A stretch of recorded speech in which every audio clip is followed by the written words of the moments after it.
নমস্কার, বাস ভাইবে আপনাদের স্বাগত। শ্রীকৃষ্ণ চৈতন্য মহাপ্রভু এনার পৃথিবীতে আবির্ভাব কী কারণে, জীবকুলের জন্য উনি কী বার্তা দিতে চেয়েছিলেন, সেই সব কথাই শুনবো আজকে আমরা সোমনাথ আচার্যর মুখ থেকে।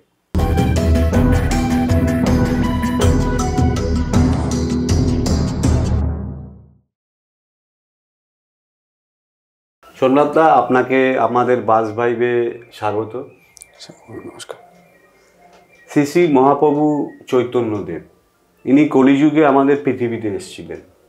এসে উনি আমাদের জীব সমাজকে কি বার্তা দিতে চেয়েছিলেন, আর ওনার মেন যে পৃথিবীতে আসার উদ্দেশ্য, সেটা আপনি যদি দর্শকদের বলেন। বাহ বাহ বাহ, বেশ। অনর্পিত চরিং চিরাত করুণায় অবতীর্ণ কলৌ সমর্পয়তুম উন্নত উজ্জ্বল রসম সভক্তি শ্রেয়ম হরির পুরট সুন্দর দ্যুতি কদম্ব সন্দীপিত সদা হৃদয় কন্দরে স্ফুরতুব শচীনন্দন। পরম দয়ালু পরম প্রেমময় শ্রী গুরুচরণে প্রথমে বন্দনা করি। আজকে আপনার সঙ্গে এখানে এসে নিজেকে গর্ববোধ হচ্ছে যে মিডিয়ার মাধ্যমে হরিকথার প্রচার প্রসারের উৎসাহতে আপনার আমি প্রেরণা পেলাম। আমরা ভগবত কথা কই, আনন্দ লাগে, কিন্তু প্রচার কতখানি হয় জানি না। কিন্তু এই মিডিয়ার মাধ্যমে, কারণ শ্রীকৃষ্ণ অর্জুনকে কুরুক্ষেত্রের যুদ্ধে কিন্তু এই কথাই বলেছিল যে যথা মাং প্রপদ্যন্তে মাং স্থাং তথৈব ভজম মম বার্তানুবার্তে পার্থ সর্বত্র। হে পার্থ, সবাইকে বলে দাও যে যে আমাকে যেভাবে ভজন করে আমি তাকে সেইভাবে পুরস্কৃত করে থাকি। এখানে মিডিয়ার কাজ করেছে অর্জুন।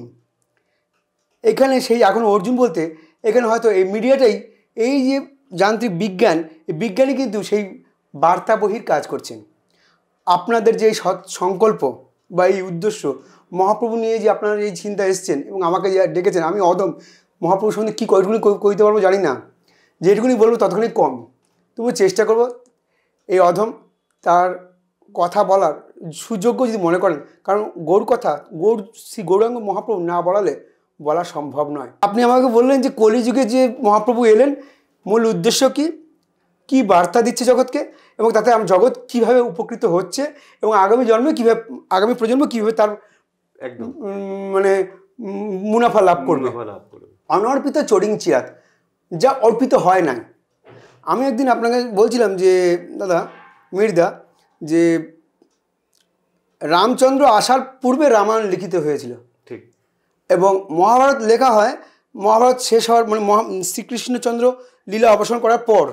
আর মহাপ্রভুর লীলা লেখা হয় মহাপ্রভুর পার্শ্বদগণ থাকাকালীনই, যিনি মহাপ্রভুকে দেখেছেন এবং তার সঙ্গ করেছেন। এবং এই রঘুনাথ দাস, তার যে প্রিয় ভক্ত কৃষ্ণদাস কবিরাজ, এবং বৃন্দাবন দাস চৈতন্য ভগবতে তার যে ব্যাখ্যান দিয়েছেন, অতীব বিরল এবং পুঙ্খানুপুঙ্খভাবে এগুলো পাওয়া যায় টোটালি আমাদের মুরারিগুপ্তের কর্চা। মুরারিগুপ্ত হচ্ছেন যদি বলেন হনুমান।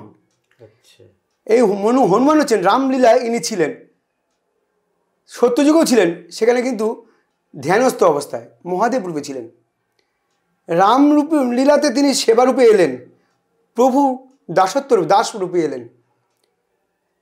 কুরুক্ষেত্রের যুদ্ধের রঙ্গনে ধ্বজারূপে রইলেন।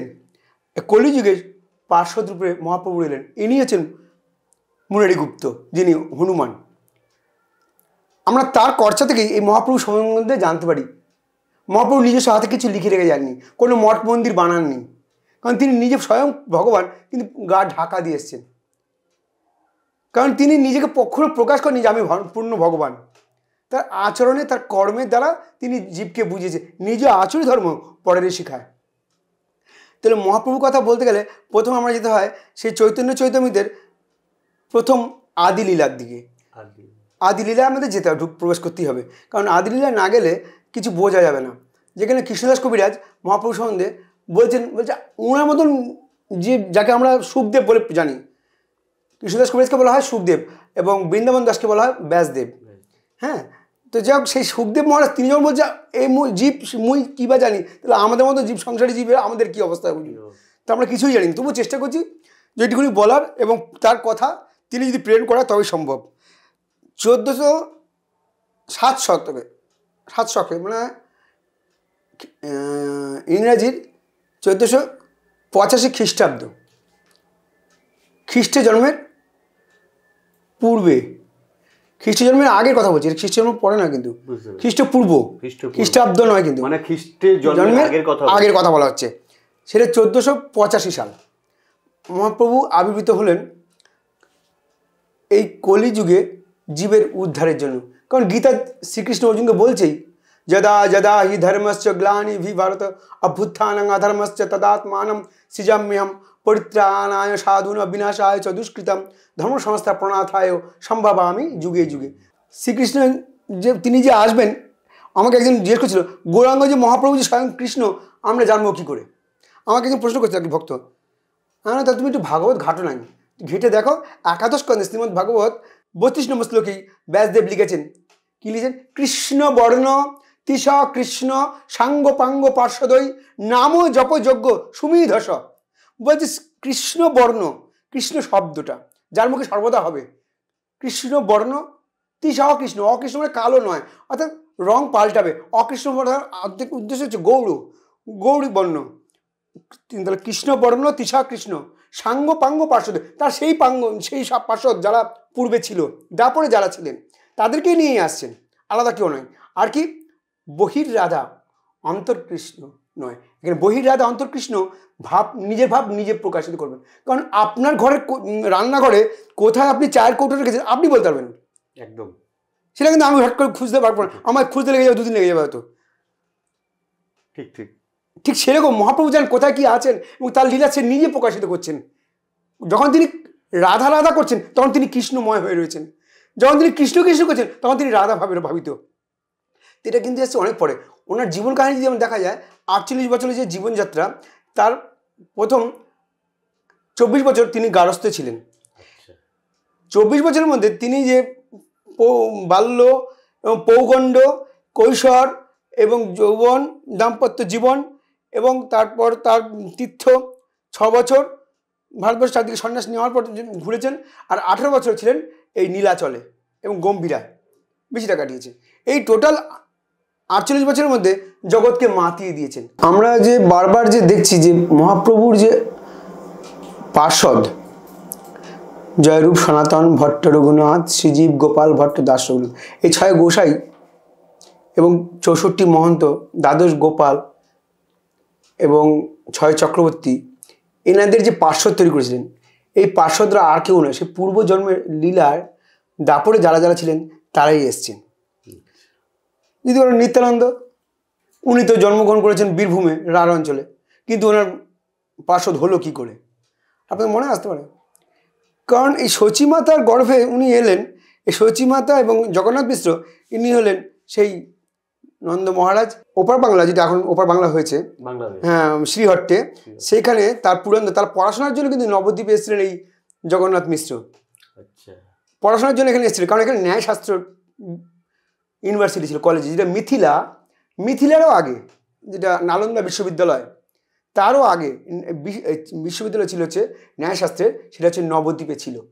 এই পড়ার জন্যই এই শ্রীবাস যদিও ছোট, জগন্নাথ মিশ্র বড়, হরিদাস ঠাকুর যিনি এবং অদ্বৈতাচার্য, এনারা সব ওইখানকারই লোক, এখানে সব পড়তে এসেছিলেন। জগন্নাথ মিশ্রের ঘরেই তো আমাদের শ্রী চৈতন্য মহাপ্রভু এসেছেন, জন্ম হয়েছেন, যিনি চাকদার জগন্নাথ মন্দিরে জগন্নাথ মূর্তিকে নিয়ে এসেছিলেন। একটু আগেই তোমার সাথে কথা হচ্ছিল, জগদীশ পণ্ডিত, হ্যাঁ, পার্ষদ জগদীশ পণ্ডিত, উনিও একজন পার্ষদ লীলা, উনি দ্বাদশ গোপালের এক গোপাল, হ্যাঁ। এবং দেখুন আপনি যে হারাই পণ্ডিত, এই যে বলছি, সরি, আমি গৌরীয় পণ্ডিত, সুবল শাখা, হ্যাঁ, লীলায়, তারপর লীলায় যে সুবল মানে রাধারানীর ভাই ছিল হিসাবে, এবং লীলা সহায়ক অনেক লীলায় তিনি ছিলেন। এখানে সুবল শাখা হিসেবে কিন্তু গৌরী পণ্ডিত, এরকম প্রচুর আছে। আপনি যদি বলেন নিত্যানন্দ, তাহলে কী করে হলো? উনি তো বীরভূমের জন্ম। তাহলে দেখুন এখানে তার পিতা হারাই পণ্ডিত এবং মাতা, এনারা হচ্ছেন দৈবকী এবং বসুদেব। আচ্ছা, এনার যে জ্যেষ্ঠ ভ্রাতা, এনার নাম হচ্ছে বিশ্বম্ভর, বিশ্বরূপ। শচীমাতার 9খানা কন্যা মৃত্যুর পর তারপরে শ্রী বিষ্ণু শালগ্রাম শিলাকে তাকে ধরে, চরণ ধরে প্রথম যে ছেলেটা হয় তার নাম হচ্ছে বিশ্বরূপ, কারণ তিনি বলবান, শক্তিমান এবং তার দেখতে সুন্দর, তো বিশ্বরূপ নাম দেওয়া হয়েছিল। তিনি সন্ন্যাস নিয়ে নিয়েছিলেন। কিন্তু তার কিছুদিন পর, মানে তার 3 বছর পর মহাপ্রভু আসেন। তাহলে মহাপ্রভু হচ্ছেন সচী মাতার গর্ভের 10ম সন্তান। হ্যাঁ, এই 9টা কন্যা মৃত্যুর পর ছেলে, সেই ছেলেও যে তিনি সংকর্ষণ রূপে তিনি সন্ন্যাস হয়ে যান। তো মহাপ্রভু যে বাল্যকালের জীবনটা, বাল্যকাল পৌগণ্ড, টোটাল জীবন সার্কেলটাই কিন্তু আনন্দ দিয়ে গেছে জীবকে।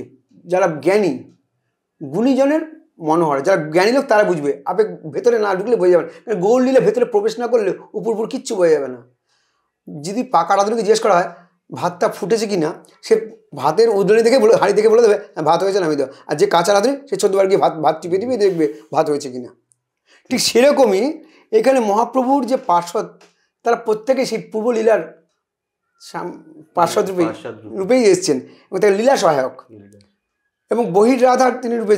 এবং তার যে বাল্য বাৎসল্য যে লীলায়, সেখানে তিনি ডেকে এনেছেন কাকে? কারণ আমি আগে যে কথা বললাম, যথাযথ কথাটা যে বললাম, এখানে অদ্বৈতাচার্য ডেকে নিয়েছিলেন যখন জবনদের এত অত্যাচারে ধরে ধরে মুসলিম করে দেওয়া হচ্ছে এবং নারী জাতি সম্মান রাখা হচ্ছে না এবং বিধর্মী করে দেওয়া হচ্ছে, সেই সময় অদ্বৈতাচার্য তার হুঙ্কারে, তার ডাকে তিল, তুলসী আর গঙ্গাজল দিয়ে কেঁদে কেঁদে ডেকে নিয়ে এসছেন, প্রভু তুমি এসো, রক্ষা করো। তুমি না কথা দিয়েছিল, তুমি জীবকে কথা দিয়েছো যখনই ধর্ম গ্লানি হবে, যখনই সাধু পরিত্রাণ জন্য তুমি আসবে, কই তুমি আসছো না তো? এসো এসো প্রভু, এসো মদন গোপাল, এসো রক্ষা করো আমাদের হিন্দু সনাতন হারি। আজকে আমরা বাঙালি বলে যে গর্ব করি না, সম্পূর্ণ মহাপ্রভুর এবং মহাপ্রভুর পার্শ্বদ এবং তার যে মূল পার্শ্বদ নিত্যানন্দ যদি না আসতো, আমাদের বাঙালিকে কেউ চিনতই না। আজকে আমরা বাঙালি বলি, আজকে বৃন্দাবনের যা যা লীলা আমরা যে আনন্দ করি, রাধে রাধে করি, বা জগন্নাথ দেবের যে লীলা, যেগুলো আমরা কেউ জানতামই না যদি মহাপ্রভু না আসতেন বাংলায়। এবং শিক্ষা জগতের কালচার যদি বলতে, রিয়েল কালচার আমাদের সত্য সনাতনী, সনাতনকে আমরা বলি সনাতনী সনাতনী করছি, কিন্তু আদৌ সনাতনী আচরণ কিন্তু আমরা একটা করি একদমই না। তাহলে সনাতন কথার অর্থটা কি তাই জানি না, কিন্তু মহাপ্রভু তার ভিত গেঁথে দিয়ে গেছিলেন। ফাউন্ডেশনের প্রথম ভিত উনি গেঁথে দিয়ে গেছেন কীভাবে চলতে হবে। সত্যতা আমাদের মধ্যে আছে, মায়ের সঙ্গে ছলিয়াবাজি, বাবার সঙ্গে, দাদার সঙ্গে, ভ্রাতার সঙ্গে, বোনের সঙ্গে, প্রতিবেশীর সঙ্গে প্রতি মুহূর্তে বাটোয়ারি। আমি নিজে ইন্টেলিজেন্ট আর সব বোকা, ওটা হচ্ছেই এক। তাহলে সত্যতা, নাতে ন্যায়, ন্যায় নীতি মধ্যে আমি চলছি, যেটাকে বলা হচ্ছে ধর্ম, ধৃধাতু ধান থেকে। তাহলে সনা, তাহলে ন্যায়, ন্যায় নীতি, সনাতনে তত্ত্ব, তো তত্ত্ব তো বিচার, নিগুড় তত্ত্ব, অর্থাৎ সাধুগুরু বৈষ্ণবকে সম্মান দেওয়া, অর্থাৎ গীতা, ভাগবত যা আছে, পুরাণ। আমাদের সনাতন ধর্মে কিন্তু যেমন অন্যান্য গ্রন্থে কি একটা করেই গ্রন্থ আছে, বাইবেল, কোরআন বা ইলিয়াড, ওডিসি, কিন্তু আমাদের সনাতন ধর্মে লাইব্রেরি বলা যাবে। লাইব্রেরি একটা গ্রন্থ নয়, অসংখ্য। তার মূল হচ্ছেন গীতা। গীতা হচ্ছে আমাদের ভগবানের মুখনিসৃত বাণী, সেটা বাংলার মূর্তি রূপে শ্রীমদ্ ভাগবত প্রকাশিত হয়েছেন। তার চৈতন্য সেটা কি বলছে, যদি গীতা যদি ভগবান বলছেন গোদুগ্ধ এবং গোপাল দহন করছেন, আমরা গীতার মাহাত্ম্যের শেষের দিকে পাচ্ছি শ্রীকৃষ্ণ গো দহন করছেন আর গোয়ালা রূপে তিনি প্রদান করে ডাইরেক্ট সার্ভিস দিচ্ছেন অর্জুনকে। তাহলে এখানে গীতা হচ্ছে, তাহলে আমরা ধরে নিই যদি দুধ, তাহলে মাখনটা হচ্ছে শ্রীমদ্ ভাগবত, আর চৈতন্য চরিতামৃত হচ্ছে ঘৃত। তার উপরে ঘিয়ের পর আর কিছু করা যায় না দুধ থেকে, আর মডিফিকেশন করা। ঘি হচ্ছে চৈতন্য চরিতামৃত বা চৈতন্য ভাগবত বা চৈতন্য মঙ্গল বৃন্দাবন দাসের। তো এখানে কেন ঘৃত বলা হলো? কারণ ঘিয়ের দুধের আর কোনো মডিফিকেশন করা যায় না, ওই গোবিন্দ সেবায় লাগা ছাড়া কোনো উপায় নেই। আর ঘি যত পুরনো হবে তত তার দাম বাড়ে। ঘি ওষুধ কোভিডের কাজেও লাগে এবং ঘি সব রান্নাতেই লাগে, ঘি সবচেয়ে উত্তম ঘৃত। তো এখানে চৈতন্য চৈতন্যকে ঘৃতরূপে ব্যাখ্যান দেওয়া হচ্ছে এই কারণে, মহাজনরা বলছেন যে চৈতন্য চৈতামৃত থেকে শেখা হচ্ছে আমরা কীভাবে চলবো কলিযুগ। প্রথমে আপনি আমার প্রশ্ন করলেন যে আমাদের কলিযুগকে কী দিচ্ছে, বার্তা কী দিচ্ছে, আমরা কি পাচ্ছি, তাতে কি শিখবো। তাহলে প্রথমত ঘৃত, দুধের মধ্যে ঘি আছে, দুধের মধ্যেও মাখন আছে, দুধের মধ্যে দধি আছে, কিন্তু সেটা কার্যকরী করতে হবে, রিফ্রেশন তৈরি করতে হবে সেটাকে। আমি যদি জল জল জল করে চেঁচাই, জল আমার কাছে আসবে না, আমাকে চাইতে হবে কারোর থেকে গিয়ে, বলবে মেয়েদের আমাকে গ্লাস জল দাও, বা আমায় উঠে গিয়ে নিতে হবে। কিন্তু আমি কৃষ্ণ কৃষ্ণ কৃষ্ণ যদি করি, কৃষ্ণ আসবে। এখানেই ডিফারেন্স। দুধের মধ্যে ঘি আছে, দধিও আছে, মাখনও আছে, তার সেটাকে রূপান্তর করতে হবে, বিক্রিয়া। এক জায়গায় রাখবে না। তাহলে প্রতিটা দুধের মধ্যে ঘি রয়েছে, দেখতে পাচ্ছি না। তা ভগবান রয়েছে, আমরা দেখতে পাচ্ছি না। বায়ু বইছে, অনুভব করতে পারছি, কিন্তু ধরতে পারছি না। তাহলে ভগবান আছে এখন, তার ধর্ম আছে, তার ধর্ম আছে এখন, তার সত্তাও আছে। পঞ্চভূত আমরা দেখছি, বলছি ক্ষিতি অব তেজ মরুদ্ভম, পঞ্চ বিষয় বা পঞ্চ কর্মেন্দ্রীয়, পঞ্চ জ্ঞানেন্দ্রীয়, এগুলো হচ্ছে দেহের। গীতায় বারবার করে শ্রীকৃষ্ণ অর্জুনকে বারবার বুঝিয়েছে, মানে আমাদের বোঝার জন্য। আমরা এত নিজেকে ইন্টেলিজেন্ট করি, নিজের দেহটাকেই আমরা চিনি না, বাইরের লোকটাকে দিয়ে আমরা দেখছি। বাইরের এই দুই চোখ দিয়ে আমরা জগৎকে দেখছি, চোখের জগৎ থেকে একটা বালিকণা যদি আমার চোখের মধ্যে পড়ে, আমার চোখ কিন্তু এমনি বন্ধ হয়ে যাবে। তাহলে আমি দেখবার ক্ষমতা থাকবে না। বালি পড়েছে তখন আমি বলি, দেখো তো আমার চোখটা কি পড়েছে, দেখো তো, দেখতে পাচ্ছি না। কারণ আমি দু চোখ দিয়ে জগৎকে দেখছি, জগতের একটা কণা যদি আমার চোখে বালির মধ্যে পড়ে, আমি কিন্তু দেখতে পাচ্ছি না। ঠিক সেরকমই জগতের জগদীশকে দেখতে গেলে সেই দিব্য চক্ষুর প্রয়োজন আছে, সদ্গুরুর প্রয়োজন আছে। যেইভাবে শ্রীকৃষ্ণ অর্জুনকে দিব্য চক্ষু দিয়ে তার বিশ্বরূপ দর্শন করিয়েছিলেন। তাহলে এই বাড়িটার মধ্যে অজস্র ইট আছে, তবে একটা বাড়ি তৈরি হয়েছে। একটা ইটের তার সঙ্গে কিছু মশলা পড়েছে, তার সঙ্গে শ্রমিকদের অবদান আছে, তার সঙ্গে এবার সিমেন্ট, বালি, সিমেন্ট সব কিছু, অনেক কিছু দ্রব্য বলে তবে একটা ঘর তৈরি হয়েছে। ঠিক এই দেহ ঘরটার মধ্যে অনেক কিছু তত্ত্ব দিয়ে তৈরি হয়েছে। 5 × 5 = 25 তত্ত্ব। এই 25 তত্ত্বর মধ্যে সত্তা হচ্ছে এই আত্মা। এই আত্মা পরমাত্মার অংশবিশেষ। তাহলে এই মহাপ্রভু বললেন, এই আত্মাকে যদি জাগাতে হয়, একমাত্র তার মূল কাজ হচ্ছে নাম সংকীর্তন। হর্ষে প্রভু কহেন স্বরূপ রাম রায়, নাম ও সংকীর্তন পরম কলৌ উপায়। এই কলিযুগের মূল উদ্দেশ্য, উপায় হচ্ছেন একমাত্র নাম সংকীর্তনের দ্বারা। হরে কৃষ্ণ কৃষ্ণ কৃষ্ণ হরে হরে, হরে রাম রাম রাম হরে হরে। এই নামের মধ্যে নামই আছেন, এই রিয়েলাইজ করতে হবে, অনুভূতি করতে হবে। হ্যাঁ, নামের মধ্যে নাম, সে যাকে ডাকছি তিনি রয়েছেন। তাহলে নামের মধ্যে কটা নাম রয়েছে এখানে? মূল 3টে, রাম, কৃষ্ণ, হরে। তাহলে রাম কটা আছে এখানে? 16 নাম 32 অক্ষরে। নাম যদি নামিয়ে দিয়ে চলে যাচ্ছে অন্য লোকে, যদি যাওয়া উচিত, কারণ এটা মহাপ্রভু দিয়েছেন, ছিল গোলকে, নিয়ে এসছেন ভুলোকে, মহাপ্রভুরই আনা জিনিস। প্রথম হচ্ছে তিনি নাম দিলেন।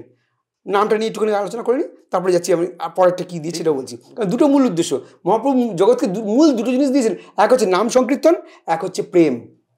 বলে প্রেম তো আমরাও জানি, বলে আমরা বাপ মাকে ভালোবাসি, ভাই বোনকে ভালোবাসি, বা স্বামী স্ত্রীকে ভালোবাসে, এগুলো attraction. That is not love, real love নয়, প্রকৃত ভালোবাসা নয়।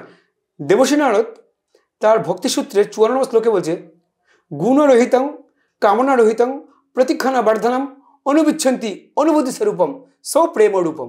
হতে পারে, that's not confirm, that is love. ওইটাই যে লাভ তা নয়। গুণ মানে গুণ থাকবে না, সত্য রজতম 3 গুণ থাকবে না। কামনা, কোনো কামনাও থাকবে না। আরেকবার বলো, কি বললে? 3টে গুণ, সত্য, রজ, তম, 3টে গুণ। এই 3টে গুণ থাকবে না এই ভালোবাসার মধ্যে। সত্যটা সাত্বিক গুণ, সেটা তো গুণ অধিকার, সেটা তো গুণ এসে গেল, সেটাকেও বাদ দিয়ে দিতে হবে। গুণরহিতম, গুণ থাকবে না। কামনা রহিত, কোনো কামনাও থাকবে না। আমি বিনিময় কিছু, আপনি যখন ভিখারিকে কিছু দান করছেন, আপনি জানেন তাতে কারণ কোনো আমি ফিডব্যাক পাবো না। সম্প্রদানের চতুর্থী আপনি দিয়ে দিচ্ছেন, জানেন আপনি ক্ষুধার্তকে খাওয়ালেন, জানেন ওই ক্ষুধার্ত আপনার থেকে, তার থেকে আপনি কিছুই ফিডব্যাক পাবেন না, কিন্তু তাকে আপনি সেবা দিলেন, ভালোবাসেন। দরিদ্রকে আপনি খাওয়ালেন, নরনারায়ণ সেবা করলেন। এটি হচ্ছে প্রকৃত সেবা, এটি হচ্ছে সত্যতা। আপনি দিয়ে তার থেকে কোনো আশা করা যাবে না। কিন্তু ধোপাকে কাপড় দিচ্ছেন, সেটা কেচে আপনাকে দিচ্ছে, তার বিনিময়ে আপনি টাকা দিচ্ছেন। যাই হোক, আমরা তাহলে মেন যে জায়গায় যাচ্ছি, কারণ এগুলো বলার উদ্দেশ্য এই কারণেই, এই নামটাকে আশ্রয় করে। তাহলে প্রথম উনি দিলেন নাম, যেই নামের মধ্যে তার 16 নাম 32 অক্ষর। তো 16 নামের মধ্যে মূল নাম হচ্ছে 3টে, রাম, কৃষ্ণ আর হরে। এক, তাহলে কটা রাম আছে এখানে? 4টে রাম আছে, 4টে কৃষ্ণ আছে, আর 8টা হরে আছে। এই 4টে রাম কি? আপনি কি বলবেন সেই দশরথ নন্দন সেই রাম? না, শুধু সেই রাম নয়। এখানে কি সালে যশোদা নন্দন সেই রাম? তা নয়। এই নন্দন অর্থাৎ শ্রীকৃষ্ণ, দশরথী নন্দন রামচন্দ্র সেই রামকে আপনি ভাবছেন? তা নয়। বা শুধু কৃষ্ণ, এই কৃষ্ণই কি যে যশোদা নন্দন বা দেবিকানন্দন? বা তাও নয়।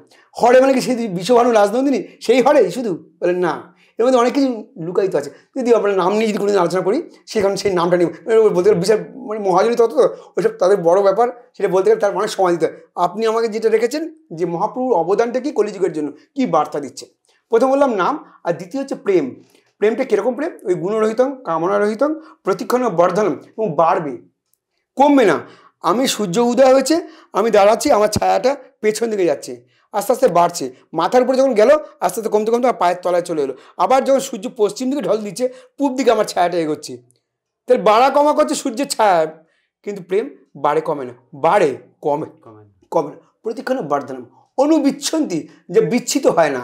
ডেন্সিটি যদি আমি এটা ধরি, এটি এই যে একটা জার, এই জায়গায় যদি এটা মাটির যদি হয়, একে অণু পরমাণু আলট্রা সিটা বিটাতেও যদি যায়, সেই মাটির সত্ত্বেই বিরাজ করবে, সেখানে কিন্তু অন্য কোনো ধাতু আসবে না। ঠিক সেরকম প্রেম, প্রেম মানে প্রেমী, প্রেমের জন্য প্রেমিকা, ভালোর জন্য ভালোবাসা, কোনো স্বার্থ নিয়ে নয়। যেরকম মা ভালোবাসা, বলে মা ভালোবাসা প্রেম, ওটা কি প্রেম না? বলে না, ওটা ছেলে যখন বড় হয় তার অধিকার বোধও বেড়ে যায় মায়ের সন্তানের প্রতি। কিন্তু মা সচিমাতা দেখলেন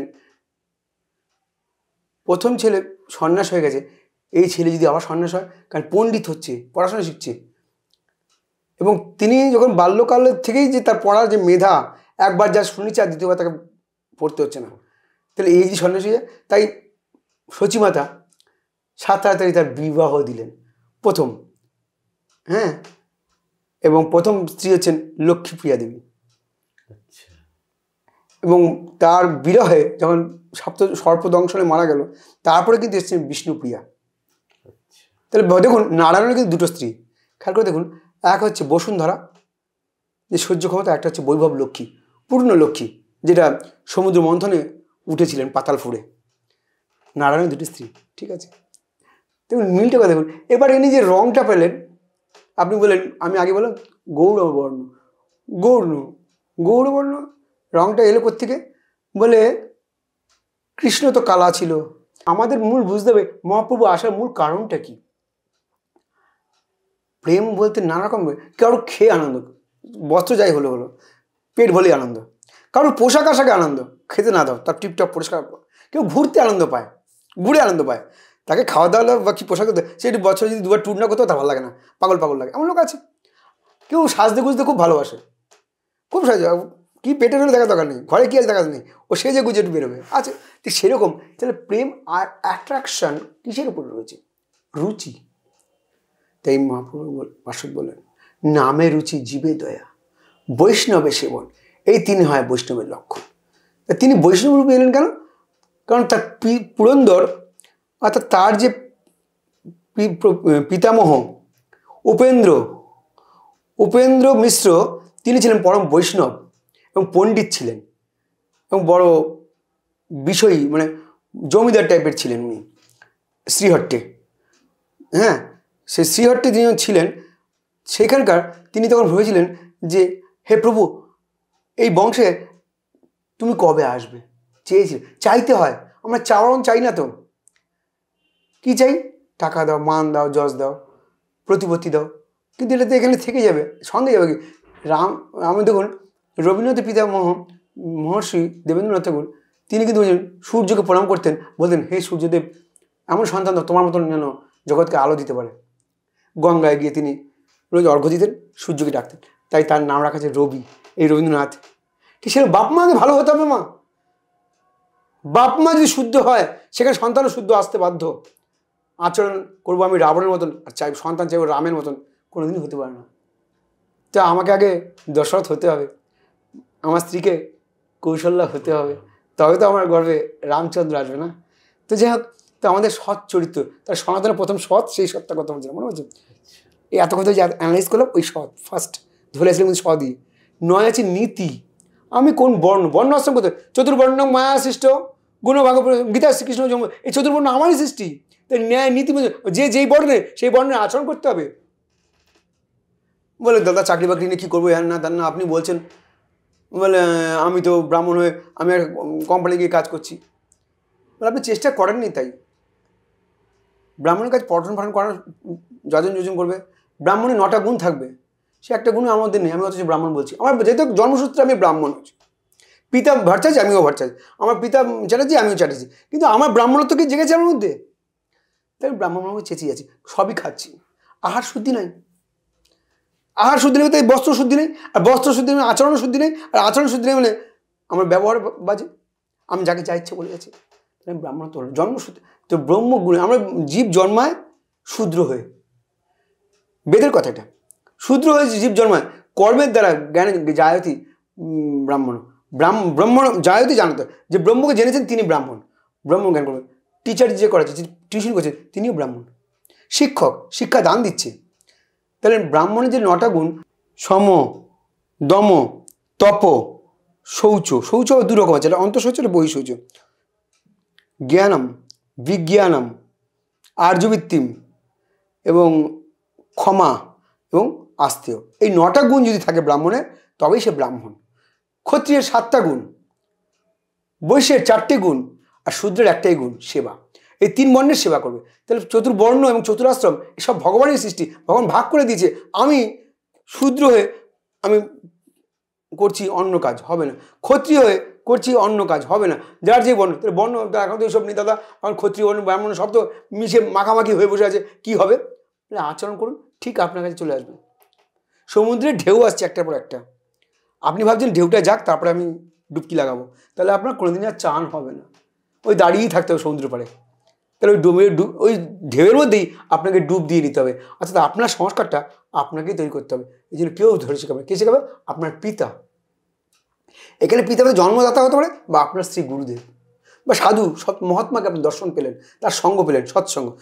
তাই সব গ্রন্থে বলছে সাধু সঙ্গ সর্বশাস্ত্রে কয়, সাধু সঙ্গ লবে মাত্র হয়। তাহলে মহাপুরুষ প্রথম কাজ ছিল যে প্রেম দান, দ্বিতীয়ত নাম সংকীর্তন। প্রেমটা কিরম থাকবে? কোনো বিনিময় নয়, গিভ অ্যান্ড টেক, বিনিয়াপানা নয়। আমি তোমাকে কিছু দিলাম, কিছু দিলে, তুমি আমাকে 10 টাকা দিলাম, তার বিনিময়ে আমাকে 10 টাকার আলু দিলে, আলু কিনলাম, বা কিছু কসমেটিক কিনলাম, তুমি 100 টাকা দিলাম, তারপর একটা কসমেটিক দিলে। এটা গিভ অ্যান্ড টেক পলিসি হলো, এই বিনিয়াপানা। এটা তো কোনো প্রীতি এলো না। সেবা দিলে, পরিষেবা, ঠিক আছে, তুমি একটা সেবা দিলে, আমি তোমার সেবা দিলাম। আগে ছিল বিনিময় প্রথা ছিল, এ চাল দেবে, ও ওকে পট্ট দেবে, এই বিনিময় ছিল। ওইটা গিয়ে করিতে এলে, করির পর এখন অর্থ এসছে, তারপরে দশমী অনেক বিষয় পড়তো। তো এগুলো তো প্রেম হচ্ছে না। তো এই তো প্রেম আসতে পারে না। প্রেম কিসের দ্বারা আসবে? বলছে একমাত্র সংস্কারের দ্বারা। যেই বাড়িতে সংস্কার নেই, বলে পয়সা রাখতে হবে না, সংস্কার রেখে দিন, ওই সংস্কারের দ্বারাই পয়সা আসে, কামি নয়, বিদ্যা। তাই মহাপ্রভু একটা গ্রন্থ শুধু তিনি লিখেছিলেন, যেটা নাম হচ্ছে শিক্ষাষ্টকম। চেত দর্পণ মার্জনম ভবদবাগ্নি নির্বাপনম শ্রেয় কৈরব চন্দ্রিকা বিতরণম বিদ্যাবধূ জীবনম আনন্দম বুদ্ধিবর্ধনম প্রতিপদম পূর্ণামৃত আস্বাদনম শ্রেয় কৈরব চন্দ্রিকা বিতরণম বিদ্যাবধূ জীবনম। এই বিদ্যাকে যিনি বধূরূপে বরণ করে নিয়েছেন, অর্থাৎ কোন বিদ্যা? কৃষ্ণ ভক্তি বিদ্যা, অন্য জাগতিক বিদ্যা নয়। এটা মুখস্থ বিদ্যা, এর দরকার আছে, এটা ফার্স্টে যে প্রয়োজন আছে, কিন্তু পরে একটা জায়গায় গিয়ে সেই বিদ্যার আর কোনো প্রয়োজন হয় না। একমাত্র কৃষ্ণ ভক্তি বিদ্যা হয়েছে কি, যে রায়রামানন্দ স্বামী মহাপ্রভু কথোপকথন, সেখানে পাবেন আপনারা যে কৃষ্ণ জ্ঞানে জ্ঞানী, জয় প্রভু জয়, কৃষ্ণ জ্ঞানে জ্ঞানী তারই জ্ঞানী বলে মানি, কৃষ্ণ ধনে ধনী তারই ধনী বলে মানি। দেখুন কৃষ্ণ নিজে কিন্তু বৈভব প্রচুর, তার ভক্তরা দেখুন খুব দীনদরিদ্র হয়ে থাকে। আবার দেখুন শিব কিন্তু থাকেন, কিন্তু দীনদরিদ্র হয়ে থাকে, বাঘের ছাল, জটা মাথায় জুটো, হ্যাঁ, পা ছাল ছাইভূষণ মেখে থাকে, কিন্তু তার চেলারা দেখুন বৈভব নিয়ে রয়েছে। যেমন রাবণ, তো অনেক দেখুন বাবার নাম ডুগডুগি অনেকে কোটি কোটি হয়ে যাচ্ছে, কিন্তু বাবা কিন্তু সেই ছাইভূষণ মেখেই বসে আছে। কিন্তু কৃষ্ণ তিনি পূর্ণ টিপ টপ ফ্যাট থাকে, তার ভক্তরা দেখুন খুব দীনতা হয়ে থাকে, হিরো বলে, হ্যাঁ একদম। তারপরে সেই হিরো পার্শ্বদের এরকম থাকে কেন, আমাকে জিজ্ঞেস করলো, তার ভক্ত এরকম থাকে। ঠাকুর বলেন পরিষ্কার থাকবে ভেতরটা, তার ভেতরের সঙ্গে মেশো, বাইরে দিকটা বিচার করতে যেও না। তোমার দরকার চাল, তুষ্টে সরিয়ে দাও না, তাই তো পেয়ে গেলে।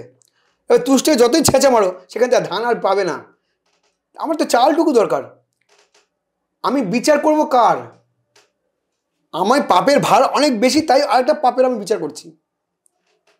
আমার পাপের বাটখাট অনেক ভারী, তাই ওর পাপটা বিচার করতে খুব ভালো লাগে, কারণ আমার পাপের ভারটা অনেকখানি আছে না, তাই তো ওরটা বিচার করছি আমি।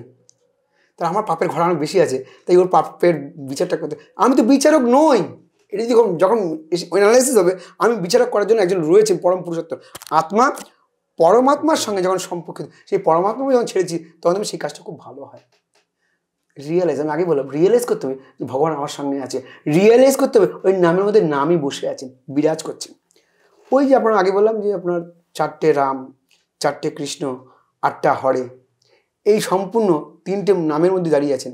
দেখুন এখানে কিন্তু স্বয়ং শঙ্কর্ষণ রূপে, নিত্যানন্দ রূপে তিনি পাশে পেলেন সেই বলরামকে। গদাধরকে রাধারানীর আবেশ মূর্তি রূপে ধরা হলো। পঞ্চতত্ত্ব যদি আপনি যান, যে মহাপ্রভু যে পঞ্চতত্ত্ব আছে না, আমরা বলি না শ্রীকৃষ্ণ চৈতন্য প্রভু নিত্যানন্দ শ্রী অদ্বৈত গদাধর শিবাসাদি গৌর ভক্তবৃন্দ, এই যে পঞ্চতত্ত্ব তার প্রত্যেকের কালারও দেখুন আলাদা আলাদা। কীরকম? তো মহাপ্রভু নিজে পড়েছেন কি গৌরিক, গেরুয়া কালারের পড়েছেন। পাশে নিত্যানন্দ ব্লুজ, নীল কালারের পড়েছে, শঙ্কর্ষণ নীল কালার, পৃথিবী তত্ত্ব। তার পাশে যে অদ্বৈতাচার্য তিনি মহাবিষ্ণু, তার উত্তরীটা কি সাদা। গদাধর তিনি রাধা তত্ত্ব, লাল। শিবাস দেবশ্রী নারদ, তার উত্তরী কালার কি সবুজ, তারুণ্যের প্রতীক। এই যে কালারগুলো, কালার দিয়ে কিন্তু বুঝিয়ে দিচ্ছে এক একটা কাজের এক এক রকম ফাংশন, সব ফাংশনে গিয়ে সমিত হচ্ছে সেই গোবিন্দের চরণে, অর্থাৎ শ্রীকৃষ্ণ চৈতন্যের চরণে। শ্রীকৃষ্ণ চৈতন্য তার এটা উপাধি পেয়েছেন, তার তো এটা আসল নাম নয়, তার প্রকৃত নাম হচ্ছে বিশ্বম্ভর। যিনি বিশ্বের ভরণ পোষণ করেন তাকে বলা বিশ্বম্ভর। বলে আপনি কি, উনি কি খাওয়ালেন, কি ভরণ পোষণ করার লোকের করেছেন? মানে জগতের যিনি পিতার দায়িত্ব নিয়েছেন তিনি বিশ্বম্ভর, কথা অর্থ হচ্ছেন যিনি ভরণ ও পোষণ নেন। রামচন্দ্র বলেছিলেন ভরতলাল হচ্ছে আমার রক্ষক। লক্ষ্মণলালের কাছে যখন যখন ভরতলাল গিয়েছিলেন, ভাবছি শত্রুকে আক্রমণ করতে আসছে, রামচন্দ্র দাঁড়াও, এক ভরতকে চেনো, জানো?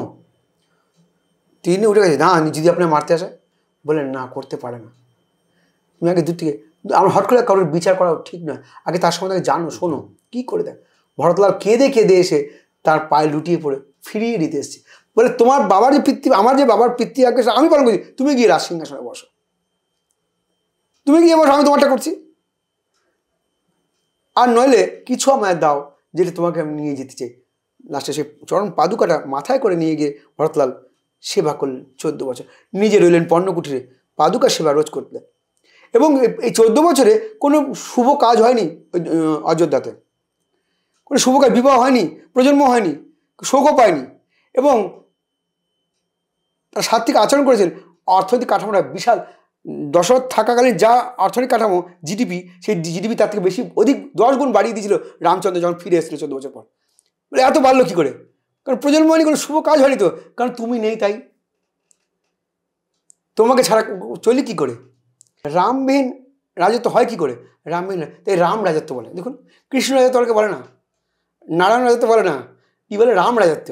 তা রাম রাজত্ব তখনই হয়েছিল দশরথ নন্দন, ওই আমাদের যে ভরতলাল, তিনি কিন্তু এই ইকোনমিকটাকে ঠিক দেখেছিলেন, নিজে বৈরাগ্য ছিলেন বলে প্রজারা তাকে দেখে দেখে সেই বৈরাগ্যভাবেই চলছিল। কীরকম করেছে? গরুকে গম খেয়েছে, গম সেদ্ধ করে সেই রান্না করে সেটা খেয়েছে, এবং মাথায় জটা জুটো নিয়ে রয়েছে, রাজবৈভব তিনি ভোগ করেননি। ইকোনমিকটাকে ঠিক রেখেছে, বেসিকটাকে ঠিক রেখেছিলেন। তাতে কী হয়েছে? রাজকোষ বেড়েছে, অর্থনৈতিক হয়েছে। এবং রামচন্দ্র যখন এসে তার হাতে যখন সমর্পণ করছেন, এবং 10 গুণ বেড়ে গিয়ে সেটা গিয়ে রামচন্দ্রের চরণে গিয়ে সমর্পণ করছেন। এবং রামচন্দ্র এসে জটা জুটো পরিষ্কার করছেন ভরতলালের। বুঝুন, যিনি রামচন্দ্র 14 বছর বনবাস কেটে এলেন, কোথাও তাকে সেবা না করেন, রামচন্দ্র নিজে এসে ভরতলালের জটা ছাড়াচ্ছেন এসে। মানে কতখানি দীনতায় থাকলে তবে এই জিনিস সম্ভব হয়। ভগবান আমার মধ্যেও আছে, জাগাতে পারছি, এটা আমার মুখ্যতা, আমার দৈন্যতা, তাহলে অন্য লোকের দোষ দিয়ে লাভটা কোথায়? মহাপ্রভু এলেন আমাকে জাগাবার জন্য, জীবকে জাগাবার জন্য প্রেম দান দিলেন।